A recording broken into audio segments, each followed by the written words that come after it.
Hello friends, नमस्कार, जय जगन्नाथ। केमती अच्छा आपण मैंने आशा कर भल थे। आज सकाल सकाल गाधे गाधे रेडी पूजा बसा सारी खावा पीवा सब सरी आज पाग बहुत ठंडा कर वर्षा हो बाहर बहुत जोर तो पिला को छाड़ापी जाइए स्कूल रास्तार फ्रेश माछ थिला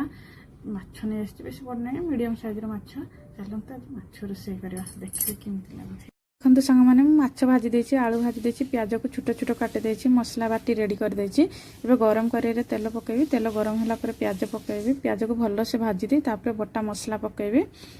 भल से मिक्स कर दे तापर धनिया गुंड लंका गुंड पकई ताको भल से भाजीबी बिलाती जमा पकेबेनी गोटे थर न पकई देखंतु भाजी गलानी देखंतु तेल छाड़ी देलानी तापर भजा आलू पकई ताको भल से कषिबी मसला सहित आलू को कषा हला पर एपटे देखंतु गरम पानी बसैछि तापर गरम पानी दे देबी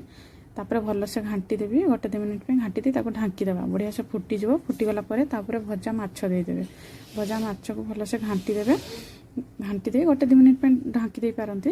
आम भात तरकारी रेडी। एबे पुओ को खुआइबी पुओर एक्चुअली देह भल ना तो ताको ज्वर होइछि बाहर प्रबल वर्षा होछि ना हल्का हल्का ज्वर लागुछि आज स्कूल जाइनी से खुआइदेबी बापा केमती होइछि बढ़िया होइछि ठारी देला तो आपण मैंने भी मो स्टाइल थे कर खातु केमती लगुच मत कमेंट द्वारा जनइबे। Thank you.